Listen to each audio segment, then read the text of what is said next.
So, wait, Omnes, and welcome to the third section of the verse literature on Aeneas 2. This one's going to have quite a lot of background, so I'm trying to go quite fast. You may need to pause and sort of read, basically. Quick reminder, at the end of the previous section, Priam, who is speaking to Pyrrhus, says basically, you're nothing like Achilles, who you claim to be your father.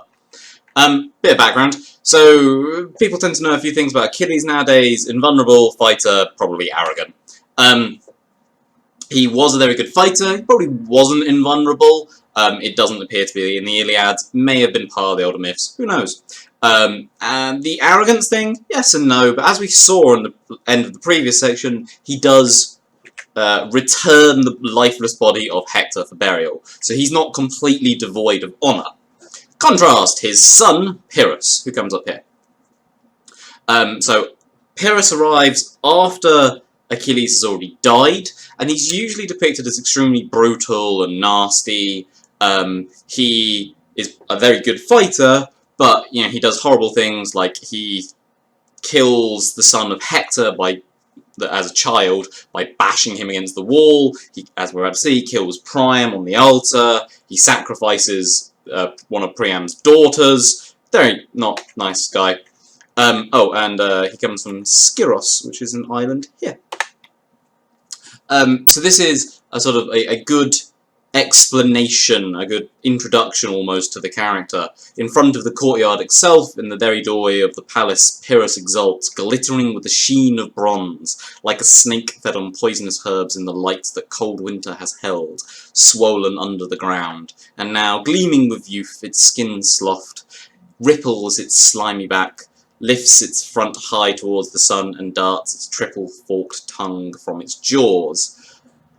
So basically he is compared to a lovely snake. Yay! Nice guy. Oh well. So, into the Latin.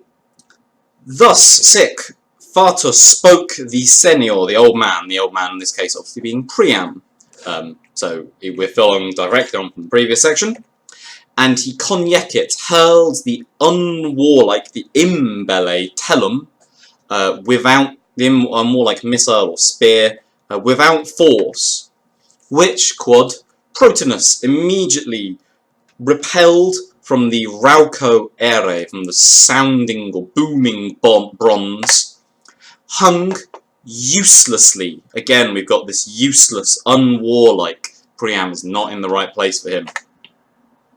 Hung uselessly from the summo umbune, the outermost layer, effectively, the outermost boss of the shield. Clypeus is genitive, Clype here is genitive of Clypeus, it's another word for shield. So from the summo umbone, from the outer highest boss, the outermost layer of the boss. Pyrrhus replied to him, therefore or then, you will take back or report these things, and you will go a messenger to my father, to my genitor, the son of Peleus. Remember to tell him of my tristia factor, my sorrowful having been done things, or deeds, and of degenerate Neoptolemus. Now die. Lovely. So, yeah, a couple of futures to introduce this. There's a nice sort of play on words here, as I've kind of mentioned. Genitor, my father, related to the word genus, to the race or birth or tribe. So we've got to my father, the son of Peleus, but Neoptolemus, which is a Greek word literally meaning like new war. So Neoptolemus is degenerate. He is moved away from his father and indeed from his grandfather Peleus. So basically, Priam has seen Pyrrhus kill his son in front of him, and he has turned around and gone, you are an awful person, if the gods have any justice you will die, and you will suffer horribly, you're nothing like your father, and Pyrrhus basically just looks at him and goes, "Oh well, go tell him how terrible I am in hell." Lovely. Nice guy. This memento morere is probably a reference to the well-known phrase memento mori, remember you will die. Very well known in Rome, associated with skulls, can't imagine why. Possibly, maybe, in triumphs, which emperors basically are the only ones nowadays who get. They were meant to have a slave who was whispering something like, "Remember that you are a man," or "Remember that you will die." So it's kind of a nice reference here, because Priam is a king, sort of like an emperor, and he's going to die.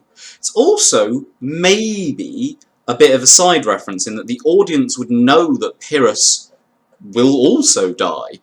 He is going to die when he is stabbed from behind. And maybe it's also sort of a general word of warning. Maybe all kings, indeed emperors, need to remember that they too will die and not to be too arrogant. Who knows? Saying this, decens, saying Pyrrhus, he tracks him to the altaria ipsa. He dragged him to the altar itself. What was he doing at this time? He was trembling and slipping in the much blood of his son, or the abundant blood, as I put it here. This is very dramatic imagery, this whole section is going to be, but like, Priam here is described as trembling, and he's slipping in the blood of his son, who he's just seen stabbed to death in front of him.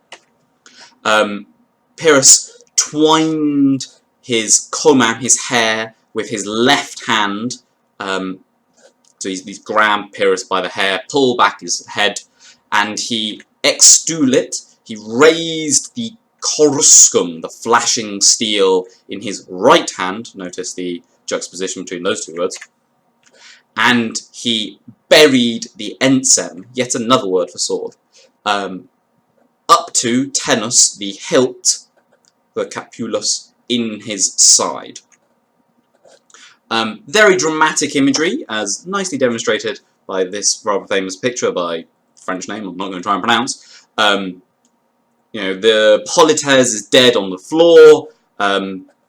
Pyrrhus has grabbed Priam by his left hair, he's pulled back, he's raised the steel, and he's about to stab it in. Also notice how Priam obviously being on the floor and is basically just dying and seeing everything going horribly, but Pyrrhus here is surrounded by fire. He is quite literally described as Ardens. Hike. This was the finis, the end of Priam's fate. By fate, sort. If you by sorting or partitioning, it's like how you the casting lots almost. By fate. This exitus, this end, took him. Tulit him. What was he doing at the time? He was videntem Troiam, seeing Troy ablaze and collapse, and Pergamum collapsed. So, you know, this is not a good day for Priam. Who was he? He was quondam once the regnator, the superbum regnator, the proud ruler of so many peoples and lands of Asia. Asia Minor is basically the western half of Turkey, so when they say Asia they mean Turkey more or less. But the ingens truncus, the huge trunk, lies on the shore. His head torn a wulsum from his shoulders, and the corpse without a name. So again, very striking image. Priam is just being murdered, effectively. He is just seen one of his sons dying. He's been dragged to the altar through his son's blood. And at the time, you know, he knows his city is burning, his wife and daughters are behind him, he knows they're going to be captured. He's not having a good day. Superbum regnatorum are interesting words. Superbum, proud, is usually a very negative word. It's not a sort of a to be described as proud or arrogant is not a good thing, obviously. And it's a sort of, well, even kings can die idea. Sure is a bit of a weird word. It is a somewhat complicated reference. A Roman general was Pompey Magnus, who only died less than 50 years before this book was written. Famously died, and he was sort of decapitated, and his immensely important body, effectively, just lies on the shore. And it meant to be probably a reference to this idea of just a king dying, and all of their virtues and accomplishments are worth nothing. And that is the end. On that cheerful note, thank you very much. Hope it helps.